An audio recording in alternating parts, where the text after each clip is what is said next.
Good evening, Internet. Good evening, online subscribers. Welcome to this YouTube channel.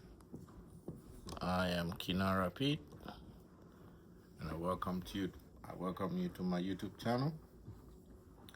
In this edition, I wish to take this opportunity to thank all of those who have watched my videos and have been able to subscribe and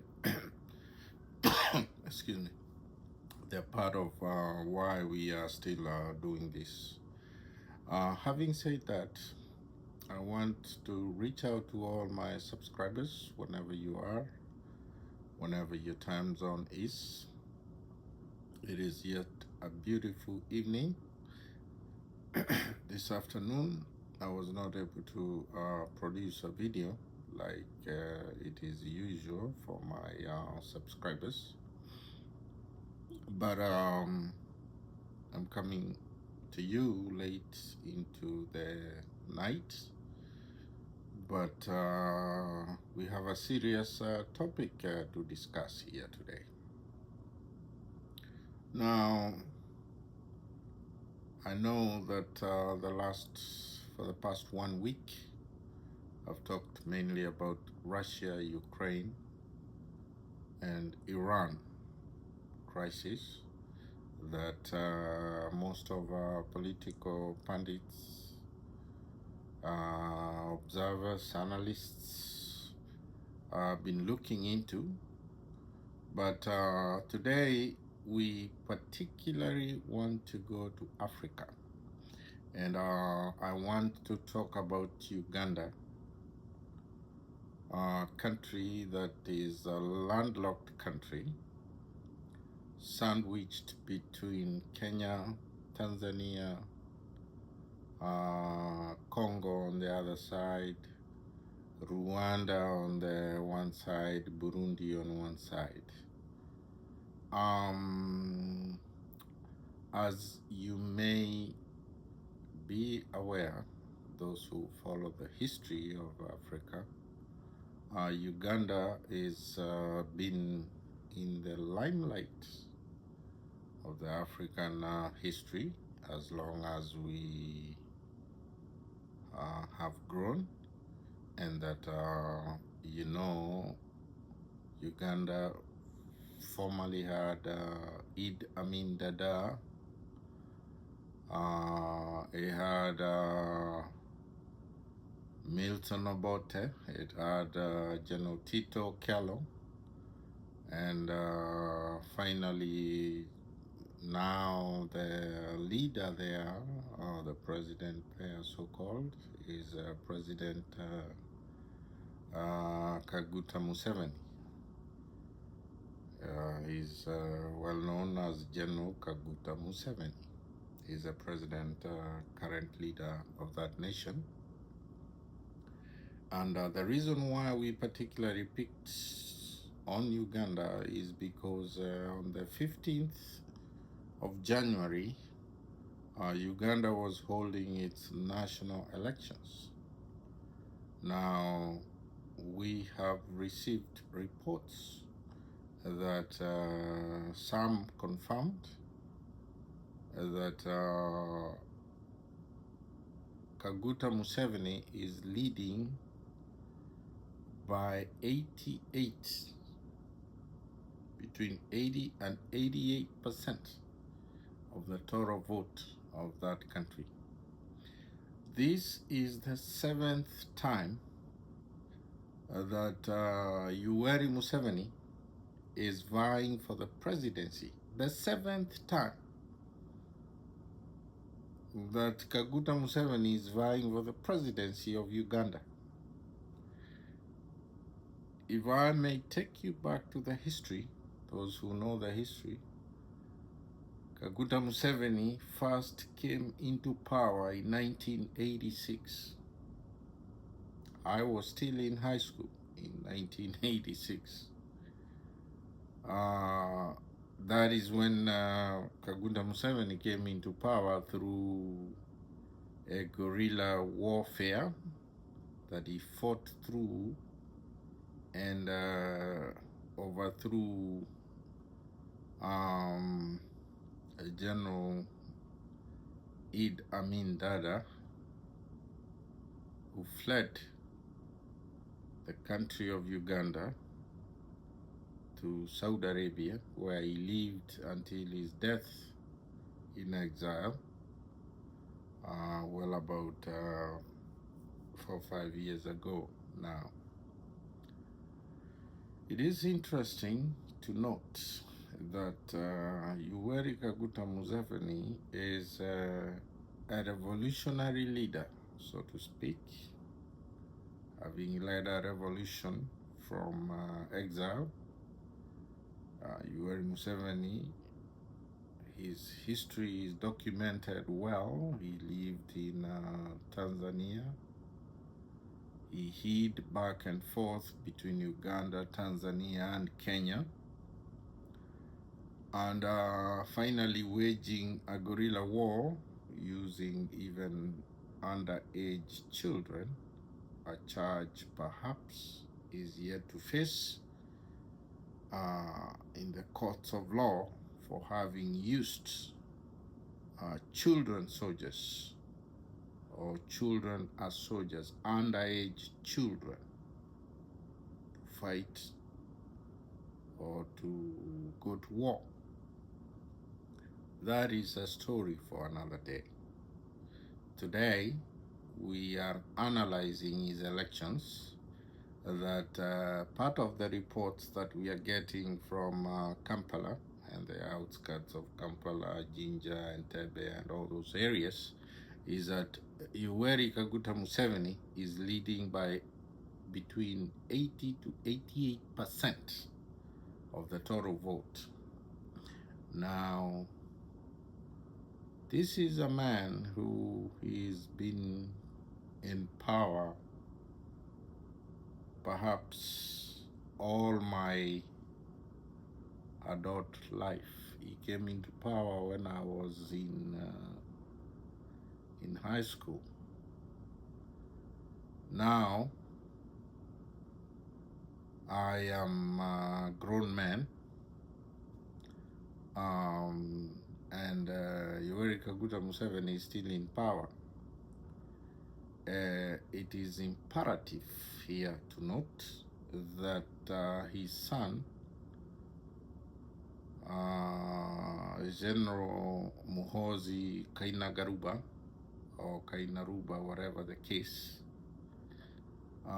he is the head of the Special Forces, and he's the heir apparent, whom perhaps, if Museveni, God forbid, does not make it to the next term, because in my own assessment, I do not believe that he intends to give up power or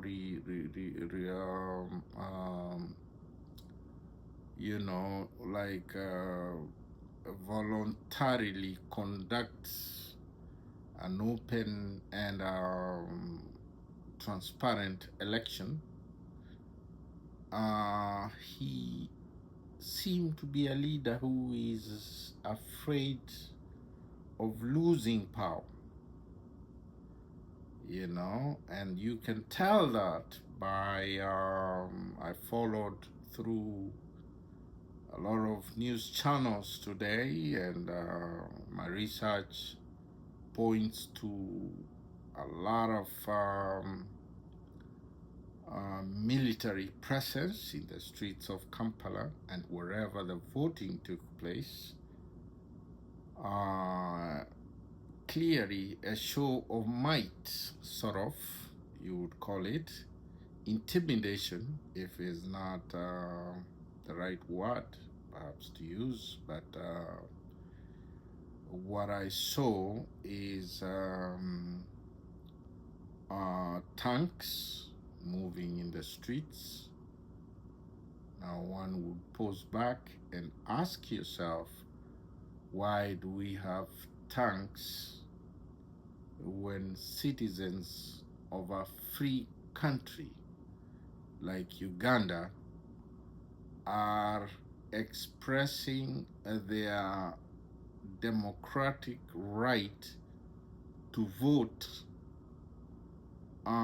with tanks on the streets. Why do we need the riot police? We saw the riot police in the streets of Kampala, and then now the narrative that we received at the end of the day when the tallying is going on is that the whole country was knocked out of internet. The government machinery led by Museveni, the dictator he is, we'll call him a dictator because normal people do not do things like this. This is a general election that has international observers on the ground.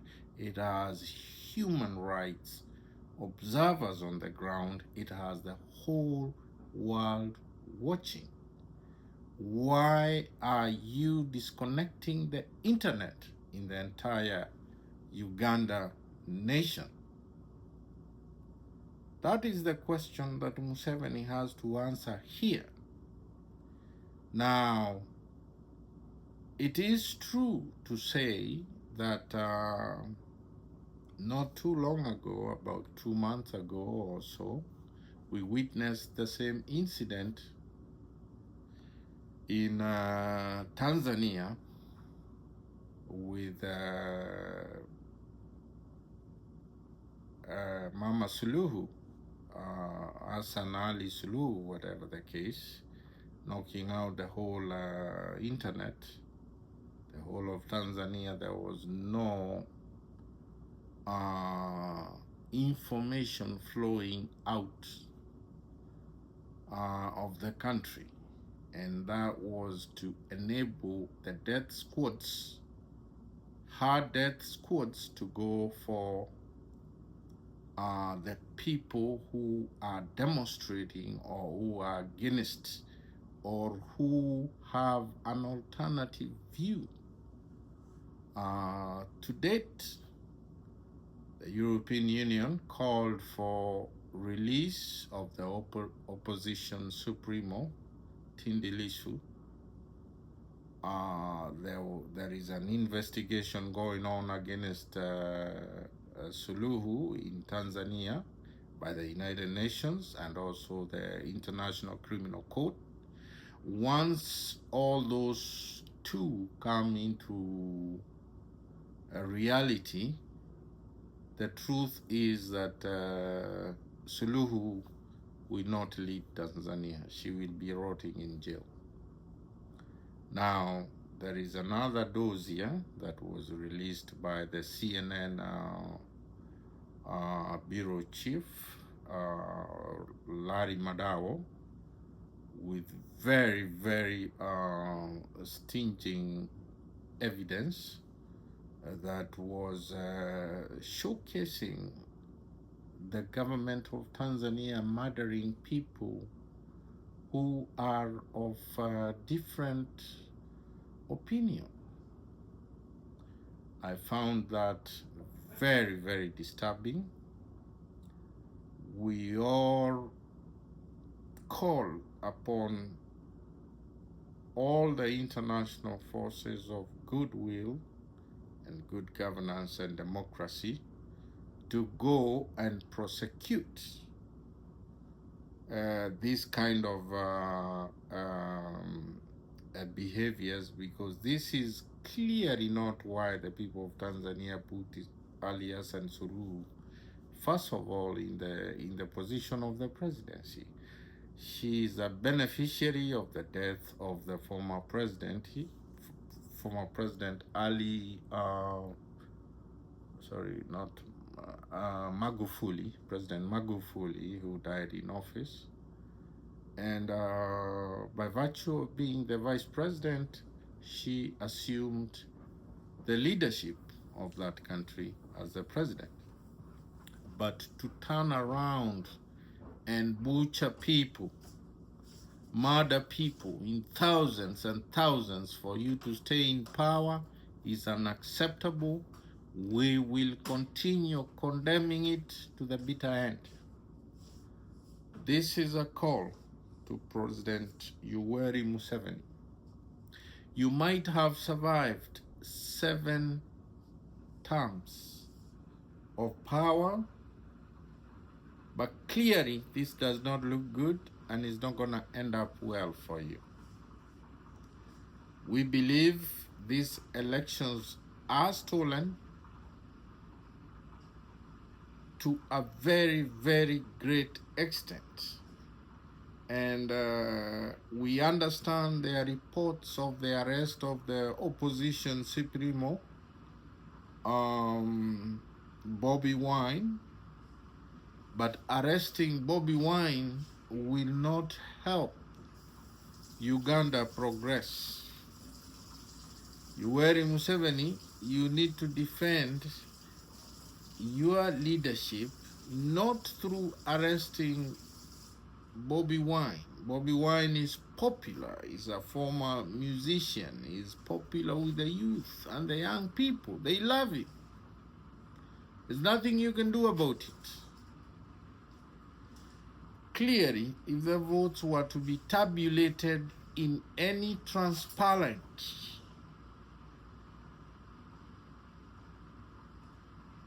elections, Bobi Wine will sail through as the president of Uganda tomorrow. But because Africa does not hold any elections, when they call for elections, it is, you may as well call it a charade. It is a charade, that is what it is. And I call it the way it is. It is a charade. There is no elections held in Africa. Any African country has never held any election that is straightforward. Tell me which one. So therefore, we are condemning the forces of evil and all the stealing of the Ugandan vote by turning off the internet and trying to conceal what you're doing behind the scenes, killing people, kidnapping people. Leadership was not meant to be monarchical. It was not meant to stay in one family, that Kaguta Museveni, you are the president today, tomorrow is going to be your son Kainerugaba, just because he's in the special forces. You know, that was not meant to be the democracy that the forefathers of democracy envisaged. You know, that is a theater of sadness, is a mockery of justice, is a mockery of democracy. You need to be ashamed in the international fora trying to lecture anybody or talking about leadership anywhere in this quarter. What President Yoweri Museveni could have delivered between 1986, when he took power, until now, we are in the year 2026. Tell us what you have not done for Uganda and you would like to do it now, or you'd like to achieve it now. What is it that makes you cling to power? What is it? Why can't you get satisfied with the 6 terms, 7 terms that you've had before and let the democratic voice resonate and have somebody else vie for the presidency. Bobi Wine, in this case, for example, who seemed to be more popular with the young people, more popular with his music, more popular with everything. You know, Museveni, your time is up. You need to go home, retire in Wakitura farm, and raise your cows and be peaceful there, and nobody would bother you. But continuing to cling on to power with nothing to offer, with no solution for Uganda. And the other day, he came up with this ballistic idea of saying that Uganda needs access to the ocean.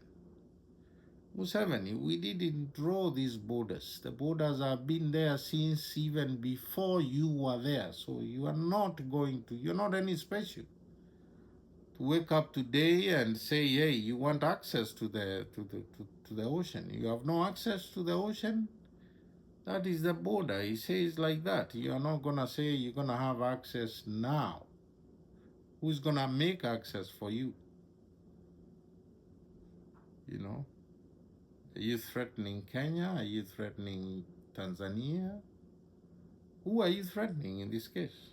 And who can you match anyway between those two countries? This is the question. So perhaps it's time for yourself to do a serious soul searching about your leadership and how long you've been in power, and take into account your achievements. Perhaps those who will tell you it's time now to go. You don't need to be around any time longer and continue intimidating people, killing people in the streets, and doing all these things that we are seeing. You know, tomorrow is going to be somebody else in power. So they will come for all the sins that you have committed today. So think about that and make the wise decision. Don't force decisions on the citizens of Uganda who have tolerated you since 1986, that you were a guerrilla leader from the forest that nobody knew, to president, and to all these years that you've been in power. You know, there comes a time people say enough is enough. So for Ugandans, this is, the ball is in your court. Kick it left, kick it right, kick it backwards or forward. It's your call. But clearly, in my conclusion, I wish to say that Museveni's term was up maybe like 10 years ago. He has outlived his usefulness. He has nothing more to offer. And in my own assessment, he is a liability to the leadership of Uganda. We'll end this video here. Thank you. And in my comment section below, let me know what you feel about the elections of Uganda. If you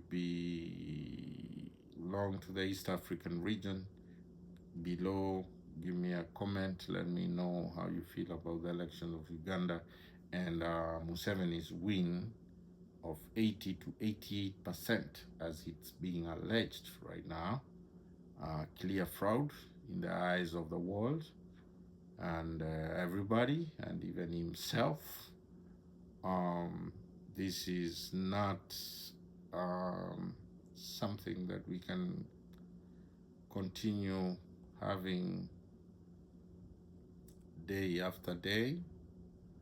There comes a time when people have to say enough is enough and send Museveni back home. Thank you.